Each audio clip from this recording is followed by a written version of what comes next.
ಸುಮಾರು 1823 ಸಮಯದಲ್ಲಿ ಶುರುವಾಗಿರುವಂಥ ಇದನ್ನು ದೊಡ್ಡ ಇತಿಹಾಸ ಇದೆ. ಸಾವಿರಾರು ಕುದುರೆಗಳಿವೆ. ಇಂಡಿಯಾದಲ್ಲಿ ಈ ಥರ ಫಾರಂ ಇಲ್ಲ, ಇದು ಒಂದೇ ಒಂದಿರೋದು.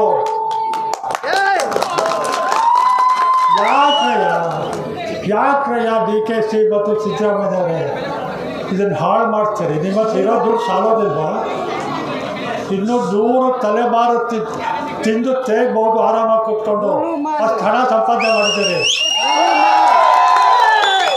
ಇದನ್ನು ಇಲ್ಲಿ ಹೇಳ್ತಾರವರು, ನಮ್ಮ ಉಪಮುಖ್ಯಮಂತ್ರಿ ಅವರು, ಇಂಟಿಗ್ರೇಟೆಡ್ ಟೌನ್ಶಿಪ್ ಮಾಡ್ತೀನಿ. ಇಂಟಿಗ್ರೇಟೆಡ್ ಟೌನ್ಶಿಪ್, ಇಂಟಿಗ್ರೇಟೆಡ್ ಅಂದರೆ ಏನೋ ನನಗೆ ಅರ್ಥ ಗೊತ್ತಿಲ್ಲ.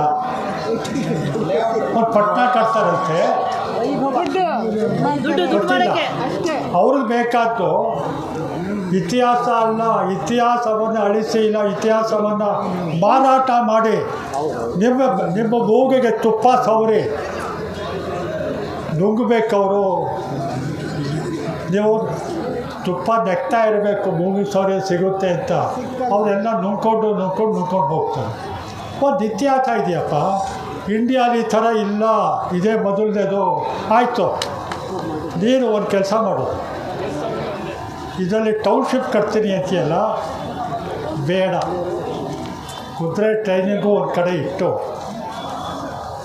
ಅಮೇರಿಕಾದಲ್ಲಿ ಡಿಸ್ನಿಲ್ಯಾಂಡ್ ಇದೆ.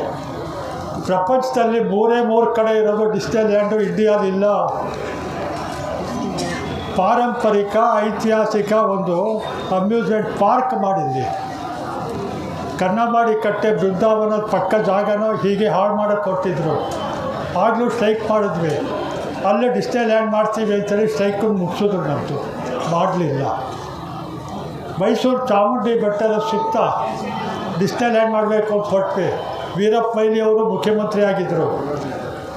ಅಲ್ಲಿ ಕಲ್ಲಾಕಿದ್ದೀವಿ. DL ನೆಹರು ಲೋಕ, ನೆಹರು ಹೆಸರು ನೆಹರು ಲೋಕ ಮಾಡೋಕ್ಕೆ ಕೊಟ್ಟಿದ್ವಿ. ಅದನ್ನು ಹಾಳು ಮಾಡಿದ್ರು. ಈ ಜಾಗ ಇವ್ರು ಹುಟ್ಟಾಕೋಕ್ಕಾಗಲ್ಲ, ಕ್ರಿಯೇಟ್ ಮಾಡೋಕ್ಕಾಗಲ್ಲ, ಸೃಷ್ಟಿಸೋಕ್ಕಾಗಲ್ಲ. ಖಾಲಿ ಜಾಗನ, ಇರೋ ಜಾಗನ ಜನಕ್ಕೆ ಇತಿಹಾಸ ತಿಳಿಸುವಂಥ ಕಾರ್ಯಕ್ರಮಗಳು ಮಾಡಿ. ಅಲ್ಲಿ ಡಿಸ್ನಿಲ್ಯಾಂಡ್ ಅಂತ ಪಾರ್ಕ್ ಮಾಡೋಯ ಕುದುರೆದು ಸೇರಿಸ್ಕೊಂಡು ಗಂಟೆನೋಗುತ್ತೆ ದುಡ್ಡು.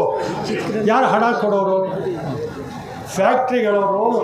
ಅವರು ಇಂಥದಕ್ಕೆ ಖರ್ಚು ಮಾಡೋದಕ್ಕೆ ರೆಡಿ ಇದ್ದಾರೆ. ಸೋಷಿಯಲ್ ರಿಫಾರ್ಮ್ಸ್ ಫಂಡಲ್ಲಿ, CSR ಫಂಡಲ್ಲಿ ಹಣ ಕೊಡ್ತಾರೆ.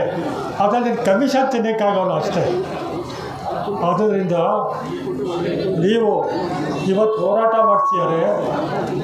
ನಾಗಣ್ಣ ಅಲ್ಲ, ನಾನು ಫೋನ್ ಮಾಡಿದವರು. ನಾನು ನಾಗಣ್ಣ ಪರಿಚಯ ಇಲ್ಲ, ಫೋನ್ ಮಾಡಿದ್ರು, ಬಂದೆ. ನಾನು ನಿಮ್ಗೆ ನಾಗಣ್ಣಗೆ ಹೇಳಿದೆ. ನಾನು ಕೊನೆ ಮಾತು ಹೇಳ್ತೀನಿ, ಈ ಮುಂದಿನ ಕಾರ್ಯಕ್ರಮ ಏನು ಮಾಡ್ತೀರಿ ಅಂದೆ. ನಾನು ಮೈಸೂರಿನವನು. ಚೇತನ್ ಮಾತಾಡಿದ್ದಾರೆ ಪೂರ್ತಿ, ಮುಖ್ಯಮಂತ್ರಿ ಚಂದ್ರು ಮಾತಾಡಿದ್ದಾರೆ.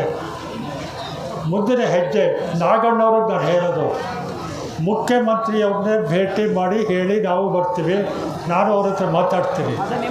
ಮುಖ್ಯಮಂತ್ರಿಯವರು, ಉಪಮುಖ್ಯಮಂತ್ರಿಯವರು ಅಂದರೆ ಕರ್ನಾಟಕ ಸರ್ಕಾರ ಒಪ್ಪದೇ ಹೋದರೆ ಇದನ್ನು ಹಾಳು ಮಾಡಿ ನುಂಗಿ ನೀರು ಕುಡಿತೀವಿ, ಹಣ ತಿಂತೀವಿ ಅನ್ನೋದಾದರೆ ನಿಮ್ಮಲ್ಲಿ ಯಾರು ಕೂತ್ಕೋತಾರೋ ಏನೋ ಗೊತ್ತಿಲ್ಲ. ಮೈಸೂರಿನವ್ರು ನಾನು ಆಡಿದ ಮಾತನ್ನು ಯಾವತ್ತೂ ವಾಪಸ್ ತಗೊಳ್ಳೋದಿಲ್ಲ.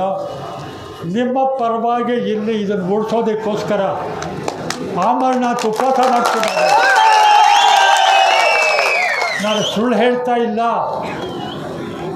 ಚಪ್ಪಾಳೆ ತಟ್ಟಿಸ್ಕೊಳಕ್ಕೆ ಹೇಳ್ತಾ ಇಲ್ಲ. ನಾನು ನಂದು ನಿಮ್ಮ ಸಪೋರ್ಟ್ ಇದೆ. ನಿಮ್ಮ ಜೊತೆ ನಾನು ಕೂರ್ತೀನಿ. ರಾಮಸ್ವಾಮಿ ಗೌಡ ಇವರು ಕೂರ್ತಾರಂತೆ.